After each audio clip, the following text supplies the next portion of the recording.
Dzień dobry. Good afternoon. Welcome to the press conference for Iga Swiatek. Please raise your hand and state your name and organisation when asking your question. Iga, tough one today. Just give us your thoughts.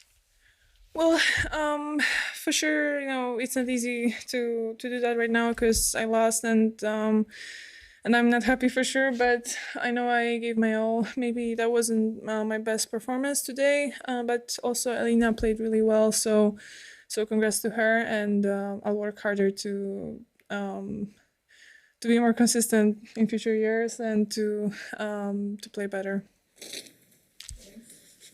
Iga, I saw you talking to your box just when they shut the roof, and then I think you went off and then came back and talked to them again. Can you maybe just give us a little insight into what they were telling you? And it seemed to work, at least for a little bit, in the second set.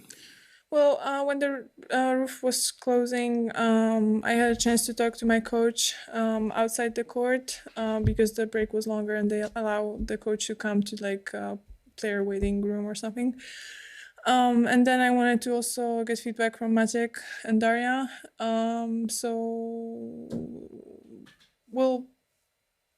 I don't want to tell you exactly what they told me because that's kind of what we are working, on the inside. But I wasn't sure what I should focus on because I felt like I'm making, pretty much the same mistakes, even though I tried to do better on some shots.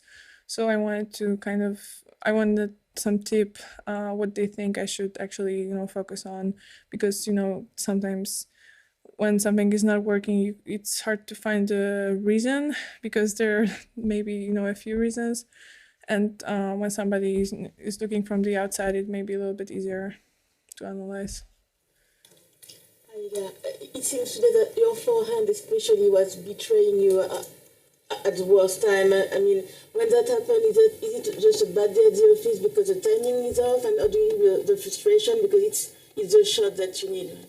Well, for sure, it wasn't as good as previous matches. Well, yeah, I didn't feel today like I could play my best game, but I gave my all in everything that I could do today, if you know what I mean.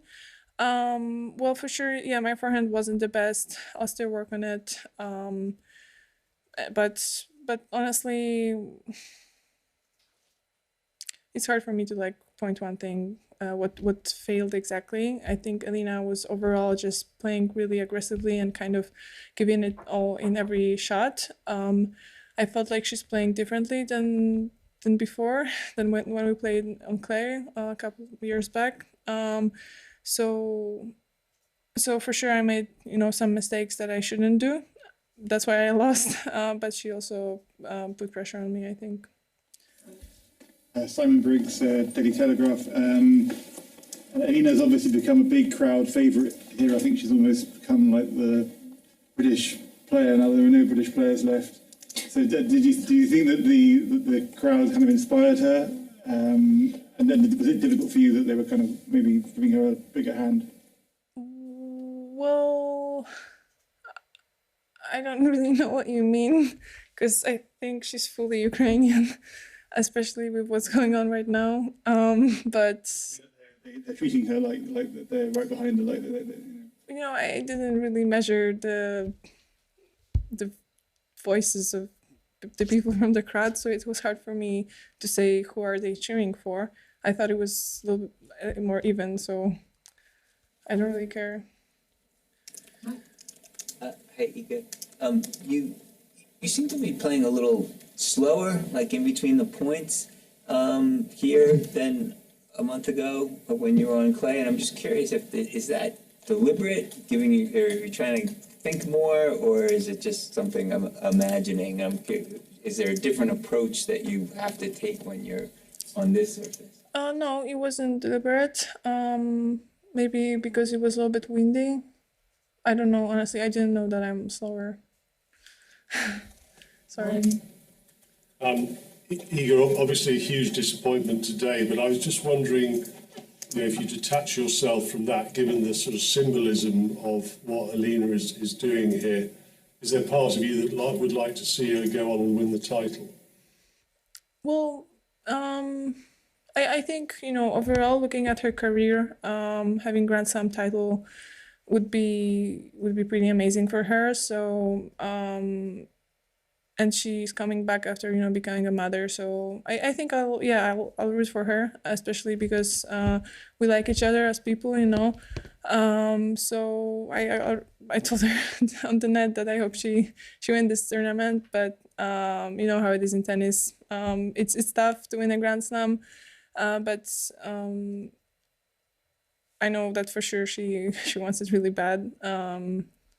So I'll be rooting for her. Yeah. Howard Fendrich with the Associated Press. What did Alina do that maybe didn't allow you to play your best today? And you mentioned how she seemed to play differently than when you had played her a while back in the past, and I'm wondering if you could mention maybe what was different today. I think she was sometimes more. She played with more freedom and with more guts.